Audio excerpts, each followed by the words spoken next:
Hi there, I'm Sunday Ely. Thanks so much for joining me again today. Today I'm speaking with CBS Philadelphia Sports Director Don Bell.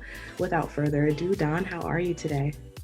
I'm good. I'm chilling. Listen, at the time of this interview, it's shortly after the election. So I've been like almost, I don't want to say disregarding sports, but definitely all in on the political stuff. So the tensions are high right now, but I'm doing okay otherwise. Don, for people who are not familiar with who you are or just coming into the knowledge of who you are, tell us a few of your stops before CBS Philadelphia. Before CBS Philadelphia, let's see, I've been here for 5 years. And before here, I was working for Fox Sports 1 in LA. I was one of the flagship anchors there that launched that network. Very proud of that. And very excited to see the things that they've gone to do since. Before that, I was at ESPN, hosting a bunch of shows, a lot of college basketball coverage, some Sports Center, etc. And then before that, I was back here in Philadelphia, so in a different role. I was the weekend sports anchor and reporter, and that's a decent chunk of time. Now let's talk 76ers head coach Doc Rivers. He's been adding to his coaching staff there, but not just that. The front office with the 76ers recently added president of basketball operations Daryl Morey. Now, because of his history with the Houston Rockets, there have been trade rumors that they may potentially be interested in James Harden. What do you gather that the 76ers are attempting to do or correct prior to next season? Well, I think the first things first is they're looking to build a championship team. They haven't won a title here in Philadelphia, at least the Sixers haven't in almost 40 years. So way overdue. And you think about the great players who played here, like Charles Barkley, like Allen Iverson, and now Joel Embiid, and you would think somewhere along the lines a title would have come to Philadelphia, but it hasn't happened. So this franchise really is just fed up about where they've been, trusting the process and tanking and losing at an historic level to finally making the playoffs now in 3 straight years, but not being able to get past the second round. And in fact, this past year, they got swept by the Boston Celtics in the first round, and that was kind of the straw that broke the camel's back. They fired head coach Brett Brown. They went out and they got Doc Rivers, a proven winner. One-time coach of the year with Orlando back in, I believe, 2000, and also a championship coach with the Celtics in 2008. And they got Daryl Morey. And Morey has not won a title, but over the last 14 years, you're hard-pressed to find an executive that wins more, a 600 winning percentage, thereabouts. And he's always been on the cusp, knocking on the door. So they feel like, let's get these two executives along with GM Elton Brand and try to figure out how we get Joel Embiid in shape and ready to perform on a regular basis and pair him with Ben Simmons and see where they can go. So that's where it's at. Now, how they do it, oh man, that's a whole nother discussion. Yeah, definitely. Well, fingers crossed. There's a lot of competitive teams, I think, that are coming back. Hopefully there won't be an NBA bubble next season, but there's a lot of competitive teams I think are coming back for the 2021 season, not to mention the reigning champions with the Lakers. So it's going to be, I definitely think that they are contenders. But I just recently spoke with Chris Herring as well. We talked some NBA stuff, and we talked about the Clippers and just the Denver Nuggets. There's so many teams that are stacked with so much talent. So it'll be interesting to see what happens next season. So many squads. And so you mentioned it, you alluded to it. One of the rumors right now is, are they going to trade for James Harden? I mean, he's an MVP. Former MVP, he's a scoring champion. He has led the league in assists. He's got all the accolades. But like, how do you get him to Philadelphia?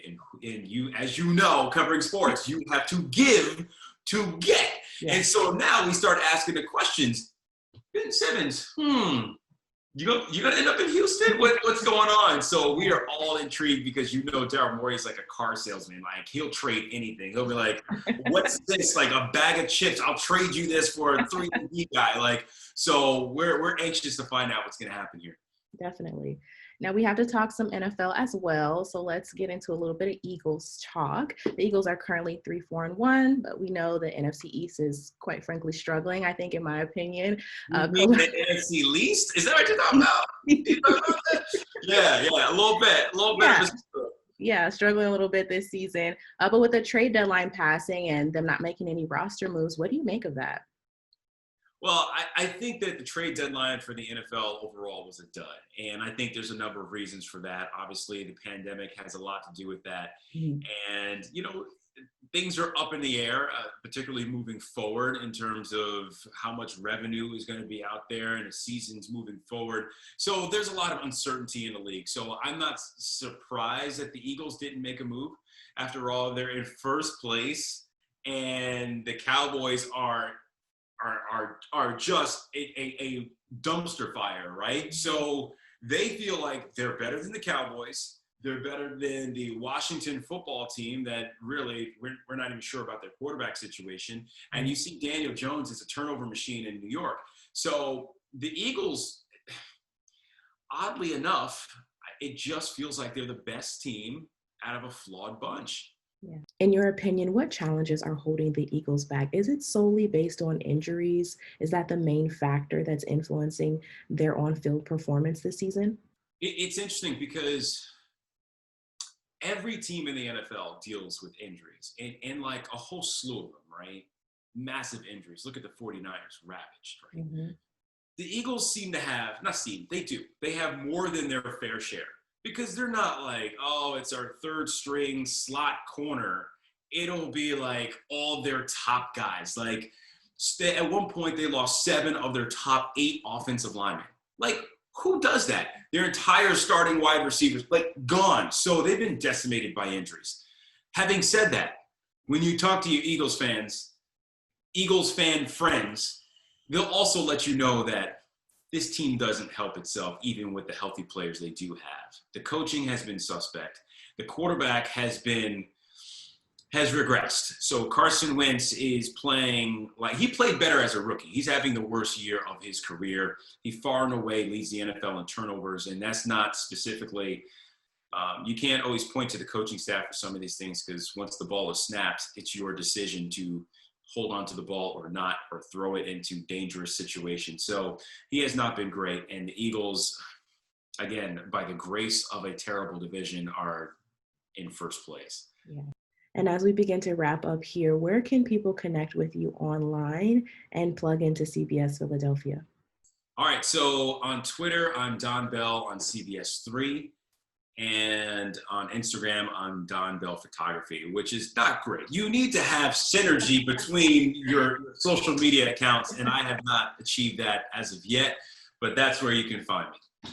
Yeah, that's okay. I mean, I'm probably not the best example, but I'm literally the same. It's my name, Sunday Ely, on Twitter, and then I'm Sunday Travels on Instagram. I think it's okay to have your Sunday personality.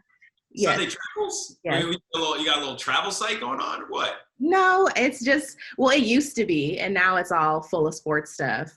But I think it's good to have your personality and to, kind of like the more than an athlete theme we have in popular culture right now. You're more than a sports reporter and a sports director. You have different facets of your personality. So I think that's fine. Well, listen, it's 2020, so stick to sports thing those days are long gone.